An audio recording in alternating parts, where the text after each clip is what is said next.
ನಮಸ್ಕಾರ, ಕೆಸಿಎನ್ ವಾರ್ತೆಗಳಿಗೆ ಸ್ವಾಗತ. ಮೊದಲಿಗೆ ಮುಖ್ಯಾಂಶಗಳು. ವಿಷುವಿಗೆ ಕೆಲವೇ ದಿನ ಬಾಕಿ, ಕಣಿಚಟ್ಟಿಗಳನ್ನು ತಯಾರಿಸುವುದರಲ್ಲಿ ನಿರತರಾಗಿದ್ದಾರೆ ಕಾಸರಗೋಡಿನ ಎರಿಕುಲಂ ಗ್ರಾಮಸ್ಥರು. ಮಧೂರು ಶ್ರೀ ಮದನಂತೇಶ್ವರ ಸಿದ್ಧಿವಿನಾಯಕ ದೇವಸ್ಥಾನದಲ್ಲಿ ವಾರ್ಷಿಕ ಜಾತ್ರಾ ಮಹೋತ್ಸವ ಈ ತಿಂಗಳ 13ರಂದು ಆರಂಭ. ಕೇರಳ ಕರ್ನಾಟಕ ಗಡಿನಾಡು ಕನ್ನಡ ಸಾಂಸ್ಕೃತಿಕ ಉತ್ಸವ 2024 ಕಾರ್ಯಕ್ರಮ. ಸೀತಮ್ಮ ಪುರುಷ ನಾಯಕ ಸ್ಮಾರಕ ಕನ್ನಡ ಭವನ ಮತ್ತು ಗ್ರಂಥಾಲಯ ಕನ್ನಡ ಭವನ ಪ್ರಕಾಶನ ಸ್ವರ್ಣಭೂಮಿ ಫೌಂಡೇಶನ್ ಕೋಲಾರ ಇವರ ಜಂಟಿ ಆಶ್ರಯದಲ್ಲಿ. ಗಡಿ ಪ್ರದೇಶದಲ್ಲಿ ತಪಾಸಣೆ ಬಿಗಿಗೊಳಿಸಿದ್ದಾರೆ ಅಧಿಕಾರಿಗಳು. ಲೋಕಸಭಾ ಚುನಾವಣೆಯ ಮುನ್ನೋಡಿಯಾಗಿ ತಪಾಸಣೆ. ಜಿಲ್ಲೆಯಲ್ಲಿ ಹೆಚ್ಚಿದ ಬಿಸಿಲ ತಾಪ, ತಂಪೆರೆಯುತ್ತಿದೆ ಕಲ್ಲಂಗಡಿ ಹಣ್ಣು. ವಾರ್ತೆಗಳು ವಿವರವಾಗಿ. ವಿಷುವಿಗೆ ಕೆಲವೇ ದಿನ ಬಾಕಿ ಇರುವಾಗ ಕಣಿಚಟ್ಟಿಗಳನ್ನು ತಯಾರಿಸುವುದರಲ್ಲಿ ನಿರತರಾಗಿದ್ದಾರೆ ಕಾಸರಗೋಡಿನ ಎರಿಕುಲಂ ಗ್ರಾಮಸ್ಥರು.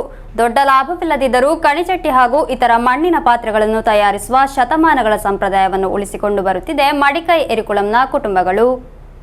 ವಿಷು ಕಾಲವಾದ್ದರಿಂದ ಮಡಿಕೈ ಎರಿಕುಲಂ ಗ್ರಾಮದ 100ರಷ್ಟು ಕುಟುಂಬಗಳು ಕಣಿಚಟ್ಟಿಗಳನ್ನು ತಯಾರಿಸುವಲ್ಲಿ ನಿರತವಾಗಿದೆ. ಮನೆಗಳಿಗೆ ತಲುಪಿದಾಗ ಕಣಿಚಟ್ಟಿಗಳನ್ನು ತಯಾರಿಸುವ ವಿವಿಧ ಹಂತಗಳನ್ನು ಪ್ರತ್ಯಕ್ಷವಾಗಿ ಕಾಣಬಹುದು. ವಿಷು ವ್ಯಾಪಾರವನ್ನು ಗುರಿಯಾಗಿಸಿಟ್ಟುಕೊಂಡು ಮಣ್ಣಿನ ಪಾತ್ರೆ ತಯಾರಿಕೆ ಪ್ರಾರಂಭಿಸಿ 2 ತಿಂಗಳಾಗಿದೆ. ಕಣಿಚಟ್ಟಿಗಳ ನಿರ್ಮಾಣ, ವಿವಿಧ ರೀತಿಯ ಮಣ್ಣಿನ ಪಾತ್ರೆಗಳನ್ನು ತಯಾರಿಸುವುದು ಸಾಂಪ್ರದಾಯಿಕವಾಗಿ ಇವರಿಗೆ ದೊರೆತಿರುವ ಕಲೆಯಾಗಿದೆ. ವಿಷು ಮಾರುಕಟ್ಟೆಯನ್ನು ಗುರಿಯಾಗಿಸಿ ಕನಿಷ್ಠ 100 ಕಣಿಚಟ್ಟಿಗಳನ್ನು ಪ್ರತಿ ಮನೆಗಳಲ್ಲಿ ഈ സമയದಲ್ಲಿ തയ്യാറാಸಲಾಗುತ್ತದೆ. വിഷുക്കല നിർമ്മാണത്തിന് ആരംഭിച്ചറിഞ്ഞാൽ 3 മാസത്തോളായി. ഇതിൻ്റെ പണിപ്പരയിലാണ്. വിഷുക്കല ഉണ്ടാക്കുന്ന പണിപ്പരയിൽ ഞാൻ 3 മാസത്തോളായി. 3 മാസത്തോളം അതിനുശേഷം നമ്മൾ ചൂള എടുക്കുന്നു പ്രധാനമായും കണിച്ചട്ടിയാണ്. പിന്നെ മറ്റേ ഈ ചോറ് വെക്കുന്ന കലങ്ങൾ, കറി വെക്കുന്ന കലം, പിന്നെ ഭക്ഷണം കഴിക്കുന്ന പാത്രങ്ങൾ, അങ്ങനെയുള്ള പാത്രങ്ങളൊക്കെ ഉണ്ടാകും. പക്ഷെ ഇപ്പോൾ മെയിനായിട്ട് നമ്മൾ ഈ കണിക്കലത്തിനാണ് പ്രാധാന്യം കൊടുക്കുന്നത്. കണിക്കലം ഇപ്പോൾ ഒരു 500ഓളം കണിക്കലൊരു വീടിൽ നിന്ന് അങ്ങനെ കറക്റ്റായിട്ടുള്ളൊരു വിപണിയില്ല നമുക്ക്. കാരണം വീടുകളിൽ കൊണ്ട് കൊടുക്കും, പിന്നെ ആവശ്യമുള്ളവർ നമ്മൾ വീട്ടിൽ വന്ന് വാങ്ങിക്കും. ಗಾತ್ರವನ್ನು ಅವಲಂಬಿಸಿ 200ರಿಂದ 250 ರೂಪಾಯಿಗಳವರೆಗೆ ಆಗಿದೆ ಬೆಲೆ. ಅದನ್ನು ಮನೆಗೆ ತೆರಳಿ ಮಾರಾಟ ಮಾಡಲಾಗುತ್ತದೆ. ವಿಷು ಕಾಲದ ವಹಿವಾಟು ಒಂದು ದೊಡ್ಡ ನಿರೀಕ್ಷೆಯಾಗಿದ್ದು, ಕಾಸರಗೋಡು ಜಿಲ್ಲೆ ಹಾಗೂ ಕಣ್ಣೂರಿನ ವಿವಿಧ ಪ್ರದೇಶಗಳಿಗೆ ಎರಿಕುಲಂನ ಮಣ್ಣಿನ ಚಟ್ಟಿಗಳು ಮತ್ತು ಕಣಿಚಟ್ಟಿಗಳು ವಿಷು ಮಾರುಕಟ್ಟೆಯನ್ನು ಗುರಿಯಿಟ್ಟುಕೊಂಡು ತಲುಪುತ್ತದೆ. ನಿರ್ಮಾಣಕ್ಕೆ ಅವಶ್ಯಕವಾದ ಮಣ್ಣನ್ನು ಎರಿಕುಲಂ ಹೊಲಗಳಿಂದ ಕುಟುಂಬಗಳು ಶೇಖರಿಸುತ್ತದೆ. News bureau, Kasaragod. ಮಧೂರು ಶ್ರೀ ಮದನಂತೇಶ್ವರ ಸಿದ್ಧಿವಿನಾಯಕ ದೇವಸ್ಥಾನದಲ್ಲಿ ವಾರ್ಷಿಕ ಜಾತ್ರಾ ಮಹೋತ್ಸವ ಈ ತಿಂಗಳ 13ರಂದು ಆರಂಭವಾಗಲಿದೆ. ವಿವಿಧ ವೈದಿಕ, ಧಾರ್ಮಿಕ, ಸಾಂಸ್ಕೃತಿಕ ಕಾರ್ಯಕ್ರಮಗಳನ್ನು ಹಮ್ಮಿಕೊಳ್ಳಲಾಗಿದೆ. 18ರಂದು ಸಮಾಪನಗೊಳ್ಳಲಿದೆ. ಕಾಸರಗೋಡು ಜಿಲ್ಲೆಯಲ್ಲಿರುವ ಕುಂಬಳೆ ಸೀಮೆಯ ಅತಿ ಪುರಾತನವೂ ಪ್ರಸಿದ್ಧವೂ ಆದ ಮಧೂರು ಶ್ರೀ ಮದನಂತೇಶ್ವರ ಸಿದ್ಧಿವಿನಾಯಕ ದೇವಸ್ಥಾನದಲ್ಲಿ ಈ ಬಾರಿಯ ವಾರ್ಷಿಕ ಜಾತ್ರಾ ಮಹೋತ್ಸವ ಏಪ್ರಿಲ್ 13ರಿಂದ 17ರವರೆಗೆ ನಡೆಯಲಿದೆ. 13 ಶನಿವಾರದಂದು ಧ್ವಜಾರೋಹಣದೊಂದಿಗೆ ವಾರ್ಷಿಕ ಜಾತ್ರಾ ಮಹೋತ್ಸವಕ್ಕೆ ಚಾಲನೆ ದೊರೆಯಲಿದೆ. ವಿವಿಧ ವೈದಿಕ, ಧಾರ್ಮಿಕ, ಸಾಂಸ್ಕೃತಿಕ ಕಾರ್ಯಕ್ರಮಗಳು ನಡೆಯಲಿದೆ. 5 ದಿನಗಳಲ್ಲಾಗಿ ನಡೆಯುವ ಜಾತ್ರಾ ಮಹೋತ್ಸವ 17 ಬುಧವಾರದಂದು ಸಮಾಪನಗೊಳ್ಳಲಿದೆ. News bureau, Kasaragod. ಸೀತಮ್ಮ ಪುರುಷ ನಾಯಕ ಸ್ಮಾರಕ ಕನ್ನಡ ಭವನ ಮತ್ತು ಗ್ರಂಥಾಲಯ ಕನ್ನಡ ಭವನ ಪ್ರಕಾಶನ ಸ್ವರ್ಣಭೂಮಿ ಫೌಂಡೇಶನ್ ಕೋಲಾರ ಇವರ ಜಂಟಿ ಆಶ್ರಯದಲ್ಲಿ ಕೇರಳ ಕರ್ನಾಟಕ ಗಡಿನಾಡು ಕನ್ನಡ ಸಾಂಸ್ಕೃತಿಕ ಉತ್ಸವ 2024 ಕಾರ್ಯಕ್ರಮ ನಡೆಯಿತು. ನುಳ್ಳಿಪಾಡಿಯ ಕನ್ನಡ ಭವನ ಬಯಲುರಂಗ ಮಂಟಪದಲ್ಲಾಗಿತ್ತು ಕಾರ್ಯಕ್ರಮ. ಸೀತಮ್ಮ ಪುರುಷ ನಾಯಕ ಸ್ಮಾರಕ ಕನ್ನಡ ಭವನ ಮತ್ತು ಗ್ರಂಥಾಲಯ ಕನ್ನಡ ಭವನ ಪ್ರಕಾಶನ ಬಿ ಶಿವಕುಮಾರ್ ಸಾರಥ್ಯದ ಸ್ವರ್ಣಭೂಮಿ ಫೌಂಡೇಶನ್ ಕೋಲಾರ ಇವರ ಜಂಟಿ ಆಶ್ರಯದಲ್ಲಿ ನುಳ್ಳಿಪಾಡಿಯ ಕನ್ನಡ ಭವನ ಬಯಲುರಂಗ ಮಂಟಪದಲ್ಲಿ ಕೇರಳ ಕರ್ನಾಟಕ ಗಡಿನಾಡು ಕನ್ನಡ ಸಾಂಸ್ಕೃತಿಕ ಉತ್ಸವ 2024 ಕಾರ್ಯಕ್ರಮ ನಡೆಯಿತು. ಎಡನೀರು ಮಠದ ಪೀಠಾಧಿಪತಿಗಳಾದ ಸಚ್ಚಿದಾನಂದ ಭಾರತಿ ಸ್ವಾಮೀಜಿಯವರು ಆಶೀರ್ವಚನ ನೀಡಿದರು. ಎಲ್ಲ ಪ್ರಶಸ್ತಿಗಳು ಕೂಡ ಪ್ರಶಸ್ತವಾದಂತಹ ವ್ಯಕ್ತಿಗಳಿಗೆ ಸಿಗ್ತಾ ಇರುವುದು ಆ ಪ್ರಶಸ್ತಿಯ ಗೌರವವನ್ನು ಹೆಚ್ಚಿಸ್ತಾ ಇದೆ. ನಾವು ನೋಡಿದರೆ ಇಷ್ಟು ಪ್ರಶಸ್ತಿಯನ್ನು ಕೊಡ್ತಾ ಇದ್ದಾರೆ ಅನ್ನೋದಾಗಿ ಒಮ್ಮೆಗೆ ನಮಗೆ ಆಮಂತ್ರಣ ನೋಡಿದ ಕೂಡಲೇ ನಮಗೆ ಅದರ ಅರಿವಾಗ್ತದೆ. ಆದರೆ ಪ್ರಶಸ್ತಿಗಳು ಯಾವತ್ತೂ ಸಾಧಕನ ಒಂದು ಜವಾಬ್ದಾರಿಯನ್ನು ಹೆಚ್ಚಿಸ್ತದೆ. ಬೇರೆ ಬೇರೆ ಕ್ಷೇತ್ರಗಳಲ್ಲಿ ಅದು ಕನ್ನಡ ಪರ ಕಾರ್ಯಕ್ರಮಗಳಿರ್ಬೋದು, ಕಲೆಯ ರೀತಿಯಿಂದ ಇರ್ಬೋದು, ಅಥವಾ ಇನ್ನಿತರ ಬೇರೆ ಬೇರೆ ಕ್ಷೇತ್ರಗಳಲ್ಲಿ ಸಾಧನೆ ಮಾಡಿದಂಥ ವ್ಯಕ್ತಿಗಳನ್ನು ಯಾವತ್ತೂ ಪ್ರಶಸ್ತಿಗಳು ಅರಸಿಕೊಂಡು ಬರ್ತದೆ. ಆದರೆ ಪ್ರಶಸ್ತಿ ಪಡೆದುಕೊಂಡಂಥ ಸಾಧಕನ ಮುಂದಿನ ದಿನಗಳಲ್ಲಿ ಈ ಪ್ರಶಸ್ತಿಯಿಂದಾಗಿ ಅವನ ಜವಾಬ್ದಾರಿ ಇನ್ನಷ್ಟು ಹೆಚ್ಚಾಗ್ತದೆ. ಪ್ರದೀಪ್ ಕುಮಾರ್ ಕಲ್ಕೂರ ಉದ್ಘಾಟಿಸಿದರು. ಸ್ವೇಚ್ಛೆಯ ನೆಲೆಯಲ್ಲಿ ನಮ್ಮದು ಧರ್ಮದ ಚೌಕಟ್ಟು, ನಮ್ಮ ಸಂಸ್ಕೃತಿಯ ಚೌಕಟ್ಟು ಮತ್ತು ನಮ್ಮ ರಾಷ್ಟ್ರದ ಸಂವಿಧಾನ ಚೌಕಟ್ಟನ್ನು ಮೀರಿ ಹೋದಾಗ ಅದು ಅಘಾತಕ್ಕೆ ಕಾರಣವಾಗ್ತದೆ. ನಾವು ದೀಪವನ್ನು ಪ್ರಜ್ವಲಿಸುವಾಗಲೂ ಆ ಬತ್ತಿಗೆ ದೀಪ ಹಚ್ಚುತ್ತೇವೆ ವಿನಃ ಇಡೀ ವ್ಯವಸ್ಥೆಗೆ ನಾವು ಬೆಂಕಿನ ಹಚ್ಚುವ ಕೆಲಸವನ್ನು ಮಾಡೋದಿಲ್ಲ. ದೀಪ ಬೆಳಕಾಗಬೇಕು ವಿನಃ ದೀಪ ಬೆಂಕಿ ಆಗಬಾರ್ದು. ಬಂಧುಗಳೇ, ಈ ನೆಲೆಯಲ್ಲಿ ನಮ್ಮ ಚಿಂತನೆಗಳು ಸಕಾರಾತ್ಮಕವಾಗಿ ಸಾಗುವಂತೆ ಆಗಲಿ.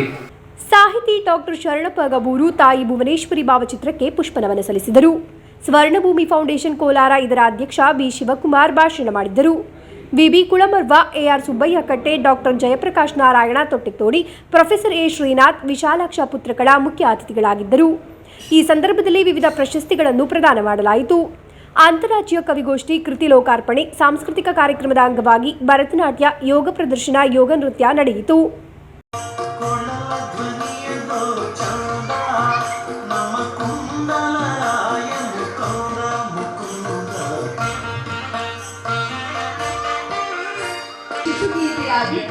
ಮಕ್ಕಳಿಗೆ ಓದಲು ಬಹಳ ಹಿತವಾಗುವಂತಹ ಪುಸ್ತಕವಾಗಿದೆ ಜುಮುಕಿ ಜುಮುಕಿ.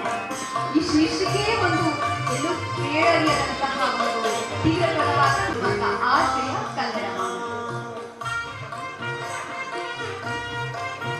ಮತ್ತಷ್ಟು ಕೃತಿ ಡಾಕ್ಟರ್ ಇಂಚಿರ ನಾರಾಯಣ ಸ್ವಾಮಿ ಅವರಿಂದ ಮೂಡಿ ಬರಲಿ. ಕೋಲಾರಕ್ಕೆ ಮಾತ್ರವಲ್ಲದೆ ಇಡೀ ಕರ್ನಾಟಕಕ್ಕೆ ಇವರು ಹೆಸರುವಂತಹ ಭಾಗ್ಯ ನಮ್ಮೆಲ್ಲರಿಗೂ ಒದಗಿದ್ದಾನೆ ಅಂತ ಹೇಳ್ತಾ ಇವರಿಗೆ ವಿಶೇಷವಾದ ಅಭಿನಂದನೆಯನ್ನ ಸಲ್ಲಿಸ್ತಾ ಇದೆ. ಮೊದಲ ಕವನ ಸಂಕಲನ ವಿಶ್ರುತ ಎನ್ನುವಂಥದ್ದು. ವಾಮನ್ ರಾವ್ ಬೇಕಲ್ ಸ್ವಾಗತಿಸಿದರು. News bureau, Kasaragod. ಲೋಕಸಭಾ ಚುನಾವಣೆಯ ಮುನ್ನೋಡಿಯಾಗಿ ಗಡಿ ಪ್ರದೇಶದಲ್ಲಿ ತಪಾಸಣೆ ಬಿಗಿಗೊಳಿಸಿದ್ದಾರೆ ಅಧಿಕಾರಿಗಳು. ಪೊಲೀಸ್ ನಿರೀಕ್ಷಕ ಸಂತೋಷ್ ಸಿಂಗ್ ಗೌರ್ ಭದ್ರತಾ ವ್ಯವಸ್ಥೆಗಳನ್ನು ಪರಿಶೀಲಿಸಿದರು. ಕಾಸರಗೋಡು ಲೋಕಸಭಾ ಮಂಡಲದಲ್ಲಿ ಚುನಾವಣೆಯನ್ನು ಸುಗಮಗೊಳಿಸಲಿರುವ ಚಟುವಟಿಕೆಗಳನ್ನು ಪೊಲೀಸರು ನಡೆಸುತ್ತಿದ್ದಾರೆ. ಗಡಿ ಪ್ರದೇಶಗಳನ್ನು ಕೇಂದ್ರೀಕರಿಸಿ ತಪಾಸಣೆ ತೀವ್ರಗೊಳಿಸಿದ್ದಾರೆ. ಕೇಂದ್ರ ಚುನಾವಣಾ ಆಯೋಗ ನೇಮಿಸಿದ ಪೊಲೀಸ್ ನಿರೀಕ್ಷಕ ಜಿಲ್ಲೆಯಲ್ಲಿ ಕಾನೂನು ಸುವ್ಯವಸ್ಥೆ ಹಾಗೂ ಭದ್ರತಾ ವ್ಯವಸ್ಥೆಗಳನ್ನು ನೇರವಾಗಿ ಪರಿಶೀಲನೆ ನಡೆಸಿ ಮೌಲ್ಯಮಾಪನ ಮಾಡಿದರು. ಸಂತೋಷ್ ಸಿಂಗ್ ಗೌರ್ ಅವರು Talapady police checkpost, Manjeshwar police ಠಾಣೆ ಮತ್ತು ಕುಂಜತೂರು ಪೋಲಿಂಗ್ ಸ್ಟೇಷನ್ಗೆ ಭೇಟಿ ನೀಡಿದರು. News bureau, Kasaragod. ಮಾರುಕಟ್ಟೆಯಲ್ಲಿ ಕಲ್ಲಂಗಡಿ ಹಣ್ಣಿಗಿದೆ ಭಾರಿ ಬೇಡಿಕೆ. ಸುಡು ಬಿಸಿಲಿನಲ್ಲಿ ದಾಹ ತಣಿಸಲು ಉಪಕಾರಿಯಾಗಿದೆ ಕಲ್ಲಂಗಡಿ ಹಣ್ಣು.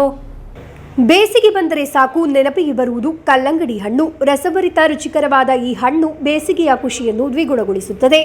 ಸುಡು ಬಿಸಿಲಿನಲ್ಲಿ ದಾಹ ತಣಿಸಲು ಉಪಕಾರಿಯಾಗಿರುವ ಕಲ್ಲಂಗಡಿ ಹಣ್ಣಿಗೆ ಮಾರುಕಟ್ಟೆಯಲ್ಲಿ ಭಾರಿ ಬೇಡಿಕೆ ಇದೆ. ಬೇಸಿಗೆಯಲ್ಲಿ ಭಾರಿ ಡಿಮಾಂಡ್ ಸೃಷ್ಟಿಸಿಕೊಂಡಿರುವ ಕಲ್ಲಂಗಡಿ ಹಣ್ಣಿನ ವ್ಯಾಪಾರವು ಎಲ್ಲೆಡೆ ಜೋರಾಗಿದೆ. ಮಾರುಕಟ್ಟೆಯಲ್ಲಿ ತಳ್ಳುಗಾಡಿಗಳಲ್ಲಿ ಬೀದಿ ಬದಿಯಲ್ಲಿ ಹೀಗೆ ಎಲ್ಲೆಡೆ ಕಾಣಬಹುದಾಗಿದೆ. ಬಿಸಿಲಿನ ಬೇಗೆಯಲ್ಲಿ ಒಂದು ತುಂಡು ಕಲ್ಲಂಗಡಿಗಿಂತ ಉಲ್ಲಾಸಕರವಾದದ್ದು ಬೇರೇನಿಲ್ಲ. ಈ ಹಣ್ಣು ರುಚಿಯಷ್ಟೇ ಅಲ್ಲ, ಆರೋಗ್ಯಕ್ಕೂ ಒಳ್ಳೆಯದು. ಕಳೆದ ವರ್ಷ ಕಿಲೋಗೆ 15ರಿಂದ 20 ರೂಪಾಯಿ ಇದ್ದ ಕಲ್ಲಂಗಡಿ ಬೆಲೆ ಈಗ 25ರಿಂದ 30 ರೂಪಾಯಿಗೆ ತಲುಪಿದೆ. ನಗರದಲ್ಲಿ ಪ್ರತಿದಿನ ಟನ್ಗಟ್ಟಲೆ ಕಲ್ಲಂಗಡಿ ಮಾರಾಟವಾಗುತ್ತದೆ. ಕಡು ಬಿಸಿಲಿನ ತಾಪದಿಂದ ಬೇಸತ್ತಿರುವ ಜನರ ದಾಹ ತಣಿಸಲು ಬೇಡಿಕೆಯಾಗಿದೆ ಕಲ್ಲಂಗಡಿ ಹಣ್ಣು. News bureau, Kasaragod. ಕಟ್ಟಡಗಳ ತೆರಿಗೆ ಪಾವತಿಯ ಹಣವನ್ನು ಪಂಚಾಯತ್ ನೀಡಿದ ಆಪ್ ಮೂಲಕ ಪಾವತಿಸಿದರೂ ನಿರ್ದಿಷ್ಟ ಖಾತೆಗೆ ತಲುಪದೆ ಹಣ ನಷ್ಟಗೊಂಡಿರುವ ಘಟನೆ ಉಪ್ಪಳ ಮಂಗಲ್ಪಾಡಿ ಪಂಚಾಯತ್ನಲ್ಲಿ ನಡೆದಿದೆ.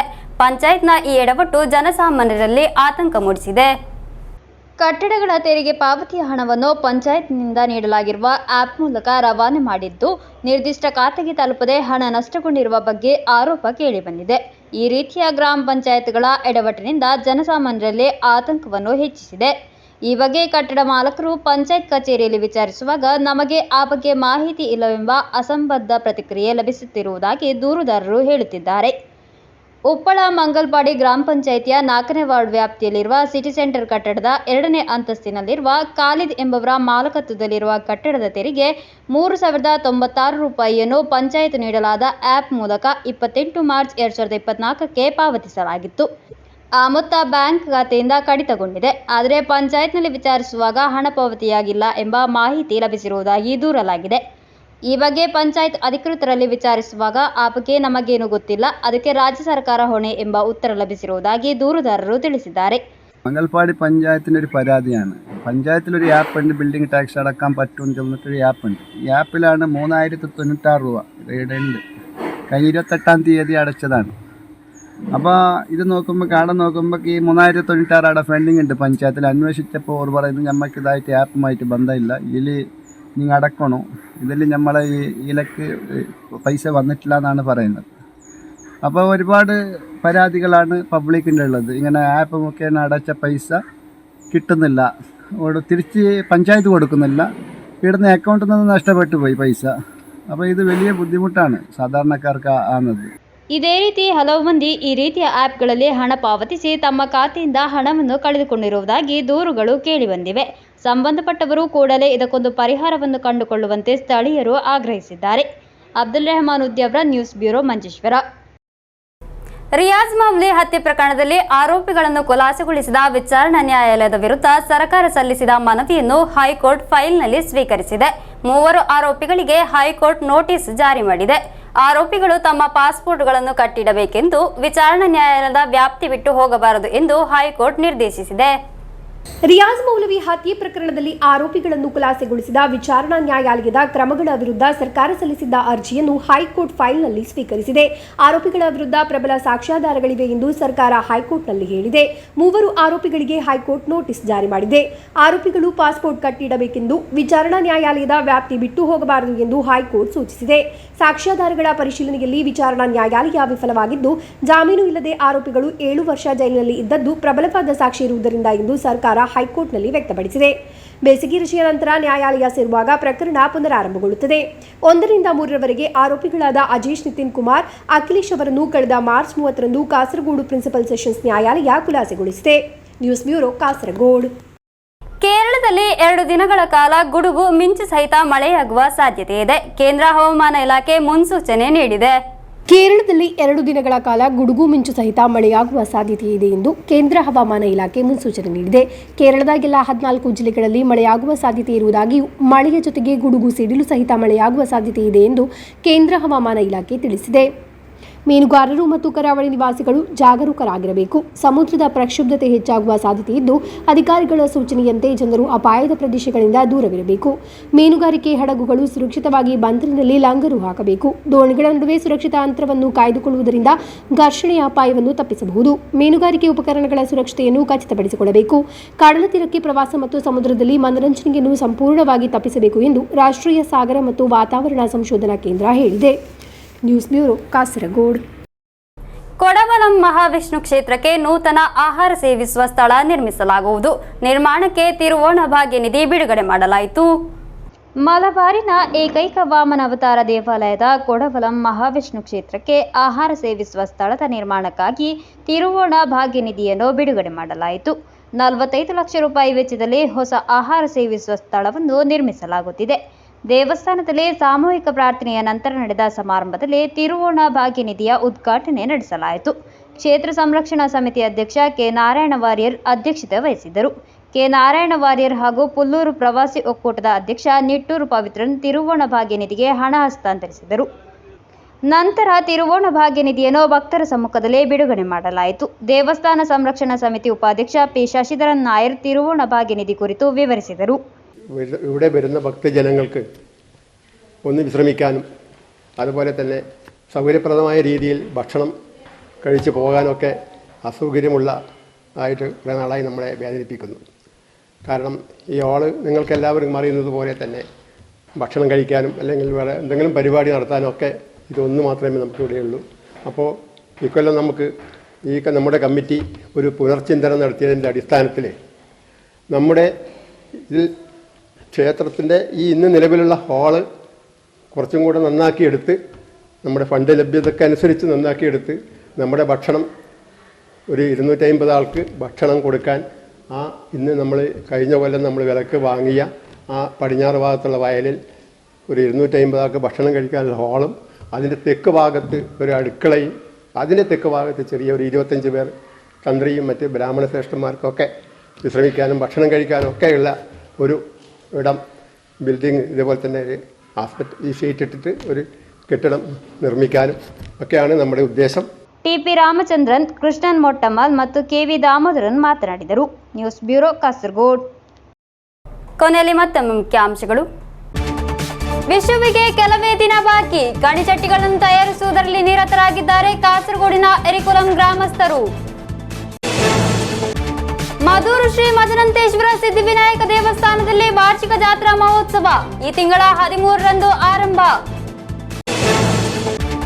ಕೇರಳ ಕರ್ನಾಟಕ ಗಡಿನಾಡು ಕನ್ನಡ ಸಾಂಸ್ಕೃತಿಕ ಉತ್ಸವ 2024 ಕಾರ್ಯಕ್ರಮ. ಸೀತಮ್ಮ ಪುರುಷ ನಾಯಕ ಸ್ಮಾರಕ ಕನ್ನಡ ಭವನ ಮತ್ತು ಗ್ರಂಥಾಲಯ ಕನ್ನಡ ಭವನ ಪ್ರಕಾಶನ ಸ್ವರ್ಣಭೂಮಿ ಫೌಂಡೇಶನ್ ಕೋಲಾರ ಇವರ ಜಂಟಿ ಆಶ್ರಯದಲ್ಲಿ. ಗಡಿ ಪ್ರದೇಶದಲ್ಲಿ ತಪಾಸಣೆ ಬಿಗಿಗೊಳಿಸಿದ್ದಾರೆ ಅಧಿಕಾರಿಗಳು. ಲೋಕಸಭಾ ಚುನಾವಣೆಯ ಮುನ್ನೋಡಿಯಾಗಿ ತಪಾಸಣೆ. ಜಿಲ್ಲೆಯಲ್ಲಿ ಹೆಚ್ಚಿದ ಬಿಸಿಲ ತಾಪ, ತಂಪೆರೆಯುತ್ತಿದೆ ಕಲ್ಲಂಗಡಿ ಹಣ್ಣು. ಇಂದಿನ ವಾರ್ತಾ ಸಂಚಿಕೆಯಲ್ಲಿಗೆ ಮುಕ್ತಾಯವಾಯಿತು. ಮುಂದಿನ ವಾರ್ತಾ ಸಂಚಿಕೆಯೊಂದಿಗೆ ಭೇಟಿಯಾಗೋಣ. ವಂದನೆಗಳು.